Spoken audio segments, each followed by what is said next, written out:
Hello everyone, जय हिंद, नमस्कार। Welcome you all to mission competition. मैं राहुल आप सभी स्वागत करता हूं।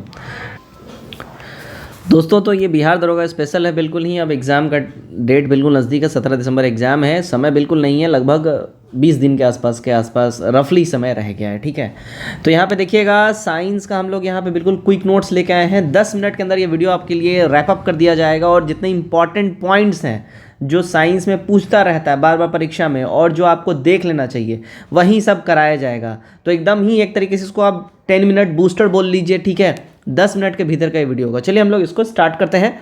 यहाँ पे ध्यान दीजिएगा। ओके, तो यहाँ मोस्ट इंपॉर्टेंट आपसे ये दरोगा में बहुत बार ये वाला क्वेश्चन पूछ चुका है और भी वेरियस एग्जाम से पूछ चुका है कि जीव विज्ञान यानी बायोलॉजी, इस शब्द का सबसे पहली बार यूज़ कौन किया था, पहली बार प्रयोग किसने किया था? तो लैमार्क ने और ट्रेविनेरस ने, इन दोनों ने ही इस शब्द का फर्स्ट टाइम इस्तेमाल किया था।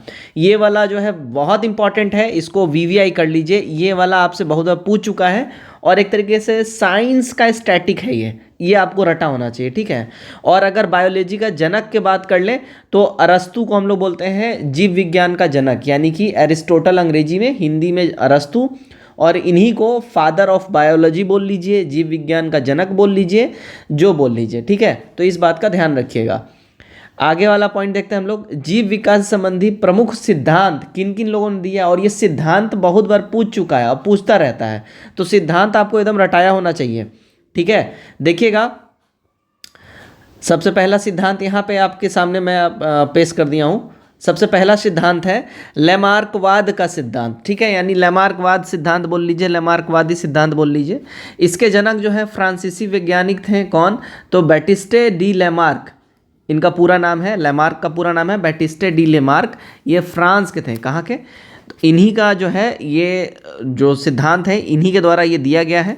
इनके द्वारा जो बुक लिखी गई है उस बुक का नाम है फिलॉसफी जूलॉजिक। ठीक है, फिलोसफिक जूलॉजिक इनके बुक का नाम है। तो ये हमेशा याद रखिएगा, ये सीधा बुक भी पूछ देता है कि फिलोसफी जूलॉजिक के राइटर कौन है। तो कौन है?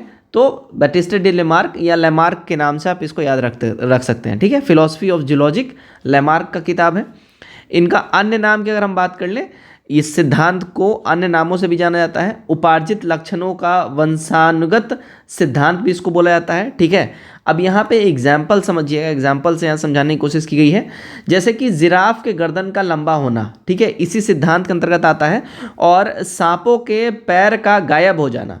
अब यहाँ पे बोला ये जा रहा है कि यहाँ पे दो टाइप का एग्जाम्पल दिया गया है। पहला एग्जाम्पल है जिराफ के गर्दन का लंबा होना, यानी कि आप उस जिस अंग का सबसे ज़्यादा इस्तेमाल करते हैं वो बाय डिफ़ॉल्ट आपका बहुत यूटिलाइज होने की वजह से उसमें अनचाहा वृद्धि रहता है। ठीक है, दूसरा, अगर किसी भी आप अंग का इस्तेमाल बिल्कुल नहीं कर रहे हैं तो उसका इस्तेमाल ना होने की वजह से वो एक तरीके से विलुप्त हो जाता है, ख़त्म हो जाता है। जैसे कि सांप जो है ये लोग रेंगते हैं तो इनका जो है पैर एक तरीके से इनका दिखता ही नहीं है, मतलब होता ही नहीं है, वो विलुप्त हो चुका होता है। बेसिकली एग्जाम्पल्स के माध्यम से यही समझाया जा रहा है। ठीक है, तो यहाँ पे लैमार्कवाद में दो एग्जाम्पल्स आपको यहाँ पे दिए गए हैं जिसके माध्यम से आपको ये चीज़ें समझाई गई हैं।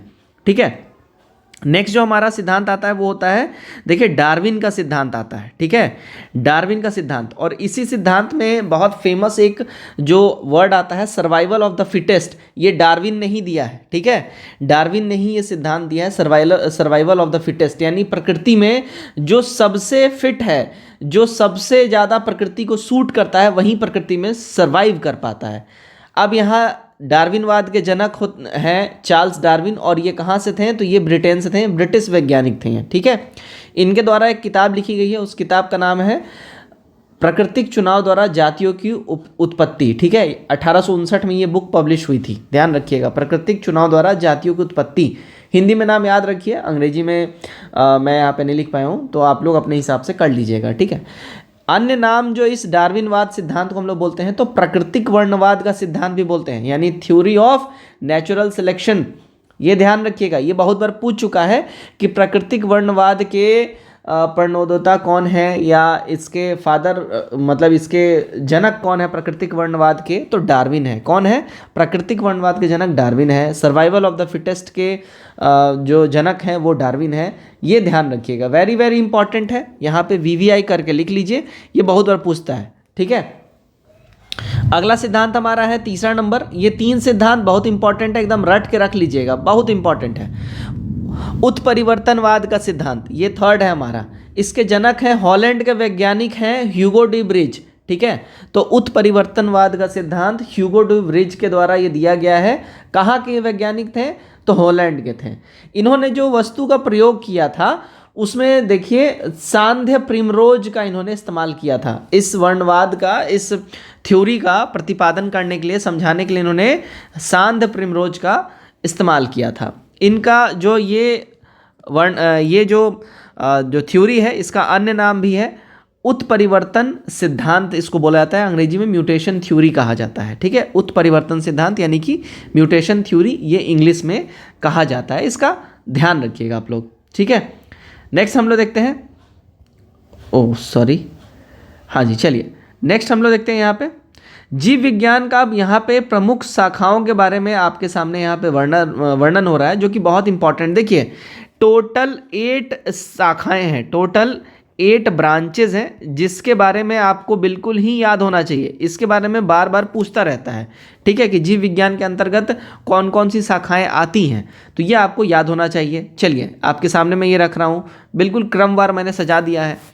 पहला पे आता है जूलॉजी, इसमें देखिए जंतुओं का अध्ययन होता है। अच्छा, ये भी पूछता है कि किस ब्रांच के अंदर में, किस शाखा के अंदर में किस चीज़ का अध्ययन होता है, तो जूलॉजी में जो है जंतुओं का अध्ययन होता है।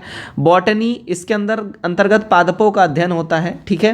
पैडोलॉजी, ये प्रमुख है, बहुत बार पूछ चुका है। मृदा का अध्ययन यानी कि मिट्टी का अध्ययन है ना, मिट्टी का अध्ययन को हम लोग क्या बोलते हैं? पैडोलॉजी बोलते हैं, ध्यान रखिएगा। फिर आता है देखिए जेरेंटोलॉजी। जेरेंटोलॉजी क्या है? तो जेरेंटोलॉजी जो इंसान बूढ़ा होने लगता है, यानी कि इंसानों में जो चेंजेस आते हैं, जैसे जैसे हम लोग हमारा उम्र बढ़ता है, हम लोग बुढ़ापे की ओर बढ़ते हैं, तो बेसिकली इसी का साइंटिस्ट अध्ययन करते हैं कि इंसान आखिर बूढ़ा होता क्यों है, इंसान का बुढ़ापा क्या रोका जा सकता है। इससे संबंधित जो पढ़ाई होती है उसको जेरोंटोलॉजी बोलते हैं, यानी कि मनुष्यों के वृद्धावस्था की पढ़ाई को जेरोंटोलॉजी बोलते हैं। अब नेक्स्ट है देखिए 5वें नंबर पे हमारा आता है ऑस्टियोलॉजी। इसके अंतर्गत जो है अस्थियों का अध्ययन, यानी कि हड्डी, बोन्स का अध्ययन इसके अंदर होता है, ठीक है। बोन्स का अध्ययन होता है, ठीक है।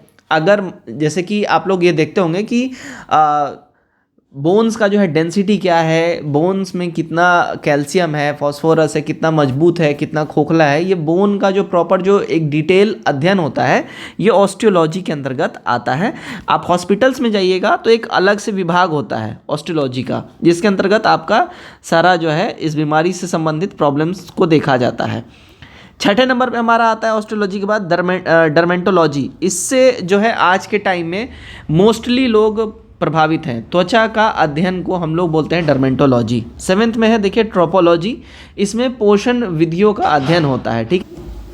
नेक्स्ट है हमारा 8वें नंबर पे हर्पेंटोलॉजी, ठीक है। ये वाला भी बहुत बार पूछ चुका है, इसको वीवीआई कर लीजिए, ये पूछता रहता है। हर्पेंटोलॉजी में देखिए अभयचर सरीसृपों का अध्ययन होता है, ठीक है, यानी कि सांप वगैरह, अभयचर, इसमें छिपकली वगैरह सब आती, मतलब जो सरीसृप प्रजाति के जितने भी जंतु हैं उनके अध्ययन से संबंधित जो पढ़ाई है उसको हर्पेंटोलॉजी कहा जाता है। इस बात का ध्यान रखिएगा, ठीक है।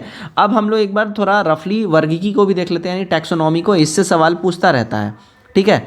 देखिएगा वर्गीकी में हम लोग सबसे पहले जो इसका जो परिभाषा दिया गया है, तो जीवों को उनकी समानताओं के आधार पर छोटे बड़े समूहों में बांटने को वर्गीकी बोलते हैं, यानी टैक्सोनॉमी बोलते हैं ना। यानी जीवों के उनके आकार के हिसाब से, उनके डिटेलिंग, उनके बनावट के अनुसार छोटे बड़े समूहों में बांटने को ही वर्गीकी बोलते हैं, टैक्सोनॉमी बोलते हैं। वर्गीकी के जनक कैरोलस लीनियस को कहा जाता है। वर्गीकी का जनक किसको? कैरोलस लीनियस को, ठीक है, ध्यान रखिएगा इस बात का। अच्छा, इसके अंतर्गत देखिए पांच जो है इसके अंतर्गत जो है प्रणालियां आती हैं। तो पांच जगत प्रणाली यानी 5 किंगडम्स हम लोग बोलते हैं। इसके जनक देखिए विटेकर हैं, R H विटेकर। ये महत्वपूर्ण बात है, ध्यान रखिएगा।